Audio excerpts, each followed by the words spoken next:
नमस्कार दोस्तों, स्वागत है आप सबका आज की संडे स्पेशल वोकेबलरी वीडियो में। मैं आशा करता हूँ आप अपनी लाइफ को अच्छे से एंजॉय कर रहे हो, अपनी सेहत, फैमिली और पढ़ाई का ध्यान काफ़ी अच्छे से रख रहे हो। आज है संडे, तो संडे स्पेशल वोकेबलरी वीडियो लाया हूँ मैं आपके लिए, क्योंकि रेगुलर जो रूटीनली वीडियो होता है, डेली जो वीडियो आता है, उसमें हम सबसे पहले कोड डिस्कस करते हैं। उसके बाद अलग अलग इंग्लिश न्यूज़पेपर से वोकेबलरी डिस्कस करते हैं, और उसके बाद हम एक idiom day of the day का भी डिस्कस करते हैं। लेकिन आज संडे है, तो आज वो सब इंग्लिश पेपर नहीं हैं, जहाँ कोई है भी तो एक आधा ही है, सारे नहीं हैं। और आज हम संडे है तो थोड़ा लाइफ को एंजॉय भी कर लेते हैं। तो संडे को मैं क्या करता हूँ, आपके लिए जो बेसिक वोकेबलरी होती है, वो जनरल जो बेसिक वोकेबलरी होती है, वो लेके आता हूँ। सो आई होप आपको अच्छा लगेगा और आप इसे एंजॉय करोगे। तो आओ शुरू करते हैं आज की संडे स्पेशल वोकेबलरी। सबसे पहला जो शब्द है गुंडे। गुंडे को इंग्लिश में क्या बोलते हैं? गूंस। अगला शब्द है बकवक, यानी यापिंग। जैसे कोई इंसान ना बकवक कर रहा होता है, बोलता ही आता है, उसको क्या बोलते हैं? यापिंग। अगला शब्द है पागलपन। पागलपन को क्या बोलते हैं? इंसैनिटी, यानी पागल हो गया भाई। अगला शब्द है कंजूस। कंजूस को क्या बोलते हैं? माइजर। अगला शब्द है जिद्दी। जिद्दी का होता है स्टबर्न। अगला शब्द है ग्राइंड। ग्राइंड मीन पीसना। अगला शब्द है सौते। सौते मीन होता है भूनना किसी को, जैसे भूनते हो ना कोई चीज़, आप कोई चीज़, तो उसको बोलते हैं सौते। अगला शब्द है बिस्क। बिस्क का मतलब होता है फेंटना। अब इसके साथ ही एक मतलब और होता है स्टीर, SISTIR, स्टीर। बिस्क के साथ स्टीर को याद रखना। जैसे बिस्क होगा ना, फेंट के, या मतलब 2 गिलासों में क्या किया, कुछ डाला तो फेंट के उसको मिला रहे हो, तो वो होता है फेंटना।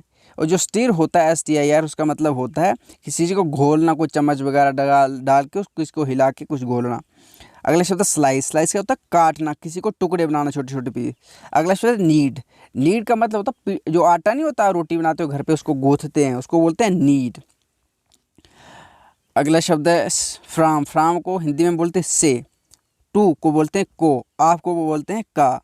इफ़ का मतलब होता है अगर। जस्ट का मतलब जस्ट नाउ, अभी अभी। अगर आफ्टर का होता है बाद में। इवन का होता है जहाँ तक की। सो का मतलब होता है इसलिए। अंडर का मतलब होता है के नीचे। अमंग का मतलब होता है के बीच। मैनी का मतलब होता है कई। लेकिन का मतलब होता है वट। कुछ का मतलब होता है फ्यू। या का मतलब होता है आर। पर का मतलब होता है ऑन। फार के लिए। फार का मतलब होता है के लिए। देर का मतलब होता है वहाँ। हेयर यहाँ। ओनली केवल। अबाउट बारे में, जैसे अबाउट योरसेल्फ, आपके बारे में। बिफोर पहले। एंड और, एंड का मतलब होता है और। फॉरवर्ड किसके लिए। वट एवर जो कुछ भी। वेंस कहाँ से। वेयर एस जबकि। वेयर इन जिसमें। वट एल्स और क्या। वेन एवर जब कभी। वट देन फिर क्या। सो वाई सो ऐसा क्यों। हाउ फार कितना दूर। सिंस वेन कब से। वेयर कहाँ। व्हेन कब। हु कौन। होम किसको, जैसे बोलते किसको देना है भाई, जैसे किसको किसे, जैसे बोलते होम। हुस किसका। डू करना। गेट पाना। बी होना। से कहना। नियर पास। अगला शब्द है बट क्या। वाई क्यों। वाह वाह क्या बात है, ऐसे बोलते हैं ना, वाह, तो ऐसे बोलते हैं वाह, यानी क्या बात है। अगला शब्द विद साथ। विद इन से अंदर। टेक लेना। लुक देखना। टेल कहना। गिव देना। अवे दूर। अगला शब्द है मनहूस। मनहूस को इंग्लिश में बोलते हैं जिंक्स। बदमाश बदमाश को इंग्लिश में बोलते हैं हूलिगन्स। मजबूरी। मजबूरी को बोलते हैं कंपल्शन। कामचोर। शिरकर जितना है शिरक, शिरक का मतलब होता है जी चुराना, काम से मन चुराना। और शिरकर कौन हो गया? काम चुराने, मन चुराने वाला काम चोर। सो ये रही आज की वोकेबलरी संडे स्पेशल। आज संडे था तो आप लाइफ को एंजॉय भी करो।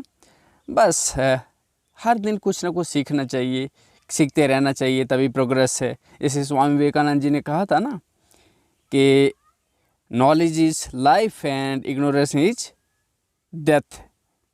ठीक है, कि अगर जब आप चीज़ों को सीख रहे हो ना, तो आप इम्प्रूव कर रहे हो, ग्रो हो रहे हो, नई नई चीज़ें जान रहे हो, आपकी पर्सनालिटी ग्रो हो रही है। लेकिन जब आपने सीखना बंद कर दिया ना, अपने दिमाग की दीवारें बंद कर दी ना, अपनी लाइफ को वहीं पे ख़त्म कर लिया। और एक बात आपसे बोलना चाहता हूँ, ये टोटल इंग्लिश डेडिकेटेड चैनल है और मैं भी एक गांव से बिलोंग करता हूं, जहां पर मुझे भी बेसिक में जब बचपन में मैंने स्टडी की थी कोई इंग्लिश नहीं, इवन 10th तक मेरा हिंदी मीडियम था। उसके बाद सारी चीज़ों को मैंने ये किया।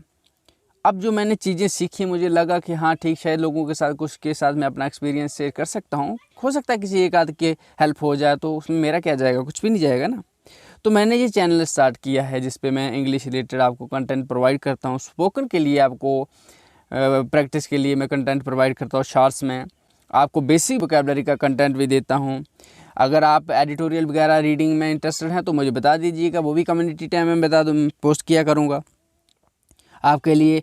अगर आप कोई अलग अलग एग्ज़ाम्स की तैयारी कर रहे हैं, जैसे यूपीएससी, सीडीएसई, एनडीए, एसएससी वगैरह, जो बैंक वगैरह पीओ के होते हैं, उनके लिए जो वोकैबुलरी पूछी जाती है, तो इसलिए मैं इंग्लिश न्यूज़पेपर से जो वोकैबुलरी लेके आता हूँ, द हिंदू हो गया, द इंडियन एक्सप्रेस हो गया, और जो इंग्लिश न्यूज़पेपर जहाँ से मुझे ज़रूरी लगता है। अब जो वोकैबुलरी रोज़ आती है वो 2 तरह की होती है, जैसे उसका टफ़ लेवल भी होता है, मॉडरेट भी होता है, इजी लेवल भी होता है। वो टफ़ इसलिए जो नए नए बच्चे हैं, जैसे हिंदू लेवल से, द हिंदू से वोकैबुलरी वो टफ़ होती है।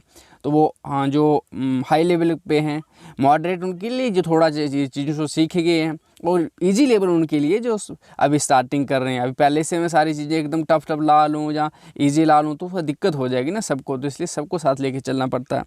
तो इसलिए आप चीज़ों को सीखते जाइए। और हाँ यार, यहाँ पे ना कभी मैं पैसे नहीं लूँगा आपसे, कभी पैसे नहीं मांगूंगा। आप अच्छे से पढ़ाई करो, आराम से अपनी लाइफ को एंजॉय करो, ग्रो करो अपनी लाइफ में, और सीखो ना यार।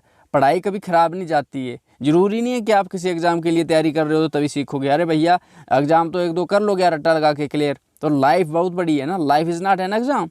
सो आपको चाहिए कि आप चीज़ों को सीखो, आप अपने अगल बगल में चीज़ों को शेयर करो। तो और अगर आपको ये मेरी मेहनत अच्छी लगती है, तो आपको लगता है कि थोड़ा सा कुछ मैं आपकी लाइफ में कंट्रीब्यूट कर पा रहा हूँ, एडअप कर पा रहा हूँ, तो आप इसको सपोर्ट करिए और लाइक और शेयर भी करिए। तो इसी के साथ मैं लेता हूँ आपसे अलविदा। रखिए अपना खूब सारा ध्यान, और हाँ, पढ़ते रहिए यार, और आगे बढ़ते रहिए।